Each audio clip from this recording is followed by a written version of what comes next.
Ladies and gentlemen, welcome back today. It brings me great joy to bring you the CPI numbers which have just released. They've only come out in the last couple of hours. I'm bringing them to you straight away. This is the Consumer Price Index, which you will know as inflation, i.e.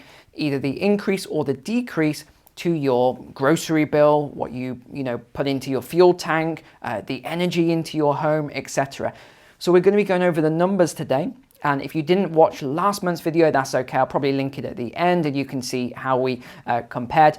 But to recap, last month we had 7.5% inflation, apparently, in the United States. Of course, I blasted that apart and showed you it's more like 15%, anywhere from 12 to 15%.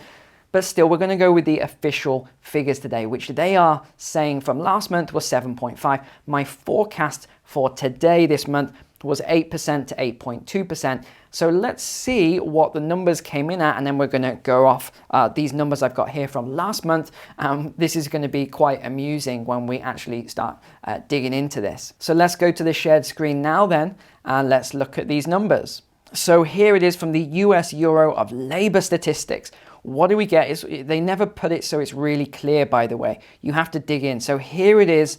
They are saying inflation has gone up to 7.9%. So I was just 0.1% off my lowest forecast there. So not too bad actually on that forecast. So let's have a look then. This is where it gets amusing to me. Okay, let's see these charts. So all items then, last month was 7.5%. This month they are saying is 7.9%. So almost 0.5% rise in inflation year over year. What about food? Last month it was 7%. Now it is 7.9%. So do you believe, honestly, that it has only gone up by 0.9% in the last month? I don't think so, but let's drill down. So last month food at home was 7.4%. Today it is 8.6%. So it has gone up 1.2% according to this. Now what about food away from home? Last month it was 6.4%. Today it is 6.8%. So they're saying that restaurant and takeaway food has only gone up by 0.4%. Okay, let's go on to energy then, because this is where it just, they really do lose all credibility here. It becomes an absolute joke. So last month, the energy percentage was 27%. Let's see what it is today. I'm guessing it's going to be somewhere like 35%, 40%. Let's see. Oh, it's down to 25.6%. Okay, so energy has gone down in the last month, apparently. Let's drill down then. Energy commodities last month, 39.9%. What is it? Oh, it's down 2% this month. What about energy services? That was 13.6% last month. This month, that's down as well, 12.3%. Okay, well, fuel oil was 46.5% last month. So let's see what it is this month. It's gone down 3%. Okay, here it is then. Gasoline, which was 40% last month. It must be up to 50 to 60% this month. Let's find out. Oh, gasoline has also gone down to 38%. Electricity last month, 10.7%. This month, electricity has apparently gone down to 9%. Natural gas then, 23.9% last month. What is it this month? 23.8%. Now this is a little bit suspicious to me. So according to the statistics and the official statistics, inflation has only gone up by 0.4% month on month from 7.5% last month. So let's just take a look at the Federal Reserve then, the Consumer Price Index here. Let's see what they're saying. Well, it doesn't look as though that is the case. They're saying January 265.9, February 275. Maybe it's the fuel they're talking about. The energy has gone down. Well, again, oil per gallon, that has gone up as well. What about this then? Maybe it's the gas price, all formulations gas price. Nope, that has also gone up. We can see the data here. Throughout February, it has gone up. And again, in the last week, a dramatic increase. So just where are they getting these numbers from that inflation has only gone up by 0.4%? It seems a little unusual. Well, I'll dig into that in a second. Let's look at this then, major categories. So all items less food and energy.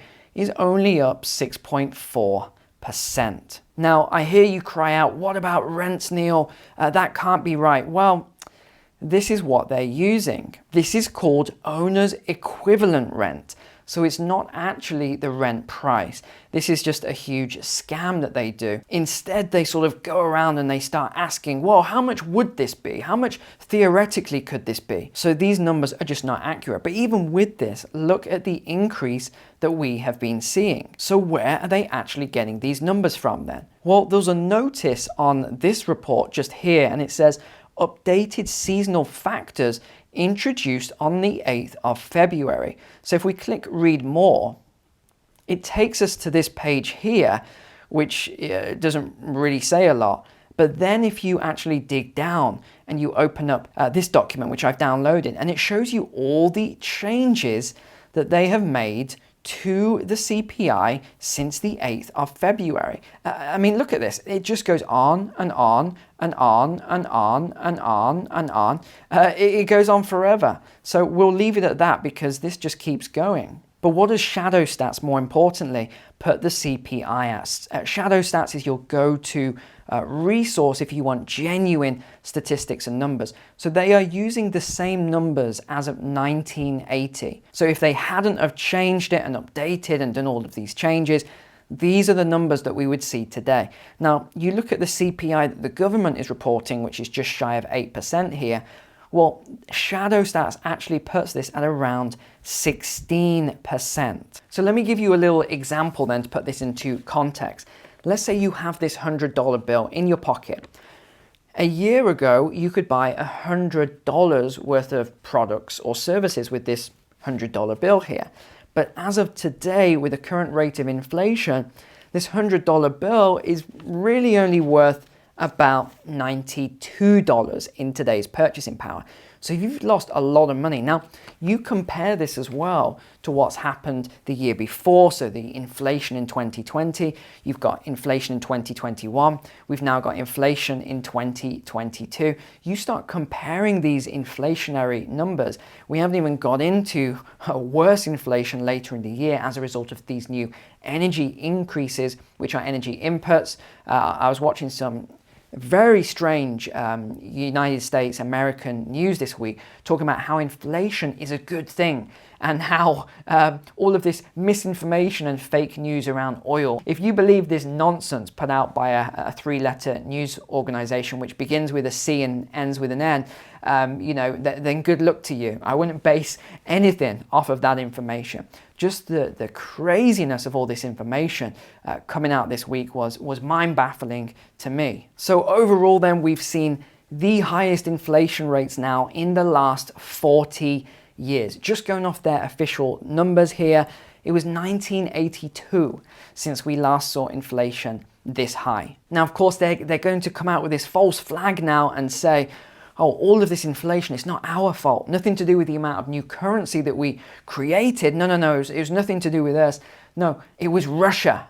Russia is the one that's created all of this inflation in the United States. This is what the craziness that you're now going to see propagated by the government and the media, even though it takes inflation as much as 18 months to hit an economy. But of course, it's all going to be blamed now on this new conflict. All right, hope you enjoyed today's video. Another one will be popping up on screen right now. Check that one out. It'll probably help you to understand a little more around CPI and inflation. Until next time, take care. God bless. See you soon.